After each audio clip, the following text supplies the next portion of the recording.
Assalamualaikum warahmatullahi wabarakatuh. Bertemu lagi dengan saya. Kali ini kita akan mempelajari tentang filsafat pendidikan, idealisme dan realisme, dan implikasinya terhadap pendidikan. Yang pertama, filsafat pendidikan idealisme. Hermann Horn mengatakan idealisme merupakan pandangan yang menyimpulkan bahwa alam merupakan ekspresi dari pikiran, juga mengatakan bahwa substansi dari dunia ini adalah dari alam pikiran, serta berpandangan bahwa hal-hal yang bersifat materi dapat dijelaskan melalui jiwa. Senada dengan itu, Ahmad Tafsir mengemukakan bahwa dalam kajian filsafat, idealisme adalah doktrin yang mengajarkan bahwa hakikat dunia fisik hanya dapat dipahami dalam ketergantungannya pada jiwa atau mind dan spirit atau ruh. Istilah ini diambil dari ID, yaitu sesuatu yang hadir dalam jiwa. Kemudian yang kedua, idealisme merupakan suatu aliran filsafat yang mempunyai pandangan bahwa hakikat segala sesuatu ada pada tataran ide. Realitas yang berwujud sebenarnya lebih dulu ada dalam realitas, ide, dan pikiran, dan bukan pada hal-hal yang bersifat materi.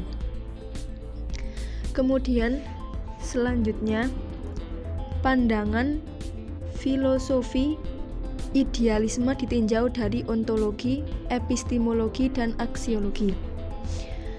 Realitas akal pikiran atau kajian ontologi. George Knight mengemukakan bahwa realitas bagi idealisme adalah dunia penampakan yang ditangkap dengan panca indera dan dunia realitas yang ditangkap melalui kecerdasan akal pikiran atau mind. Kemudian, kebenaran sebagai ide dan gagasan atau kajian epistemologi. Kunci untuk mengetahui epistemologi idealisme terletak pada metafisika mereka.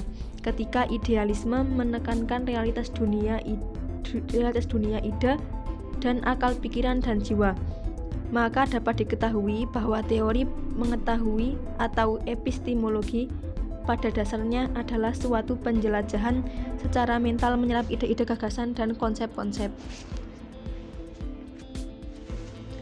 Yang selanjutnya, nilai-nilai dari dunia ide atau kajian aksiologi. Aksiologi idealisme berakar kuat pada cara metafisisnya. Menurut George Knight, jagat raya ini dapat dipikirkan dan direnungkan dalam kerangka makrokosmos atau jagat besar dan mikrokosmos atau jagat kecil.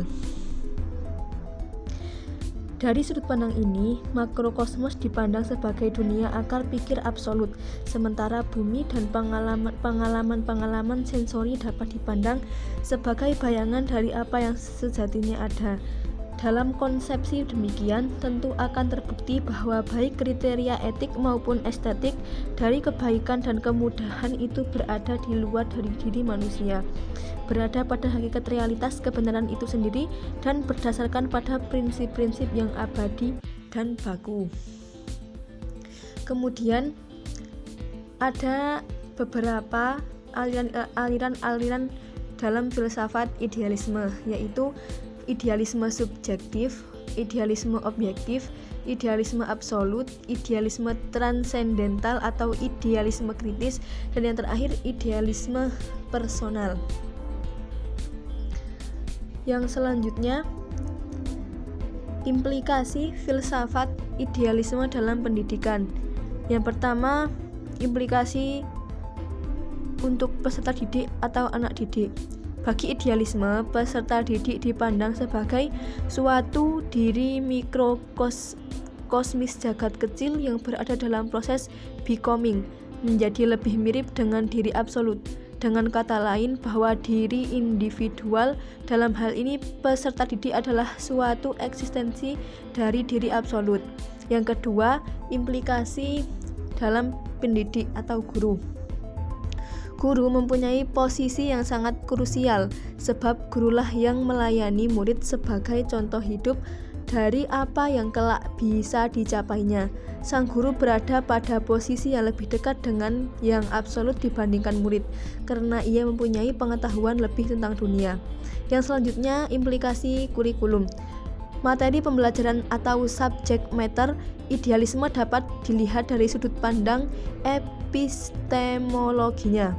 Jika kebenaran adalah ide gagasan, maka kurikulum harus disusun di seputar materi-materi kajian yang mengantar anak didik bergelut langsung dengan ide dan gagasan. Yang terakhir, metode pembelajaran.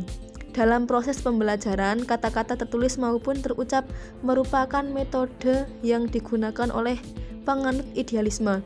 Melalui kata-katalah ide dan gagasan dapat beralih dari suatu akal pikir menuju akal pikir lainnya. Tujuan dan metode ini dapat dirumuskan sebagai penyerapan ide dan gagasan. Yang selanjutnya adalah filsafat pendidikan realisme.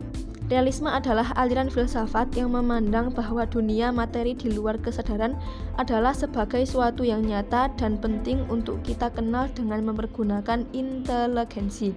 Segala yang diamati oleh panca indera kita adalah suatu kebenaran.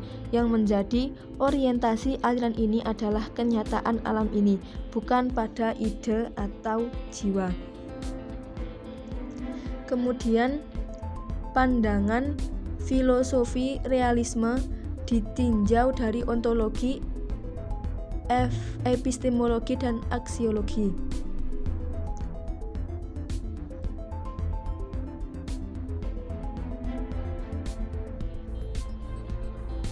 Yang pertama, kajian ontologi. Dalam pandangan realisme, realitas itu dipahami sebagai sesuatu yang sifatnya objektif, tersusun atas materi dan bentuk, serta berdasarkan hukum alam. Kemudian kajian epistemologi. Aliran realisme menyatakan bahwa pengetahuan seseorang diperoleh lewat sensasi dan abstraksi. Kemudian kajian aksiologi banyak berkaitan dengan bidang nilai. Pertanyaan-pertanyaan dasarnya adalah apakah nilai itu bersifat absolut ataukah justru bersifat relatif. Kemudian implikasi filsafat realisme dalam pendidikan. Realisme yang menekankan bahwa kemampuan dasar dalam proses pendidikan yang dialami lebih ditentukan perkembangannya oleh pendidikan atau lingkungan sekitar, karena empiri pada hakikatnya yang membentuk manusia.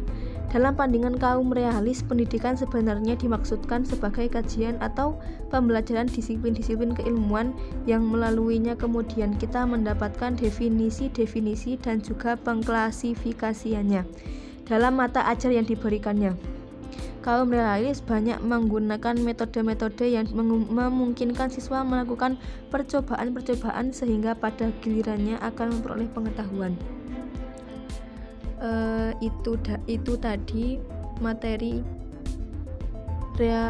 pendidikan idealisme, filsafat pendidikan idealisme dan realisme. Semoga bermanfaat.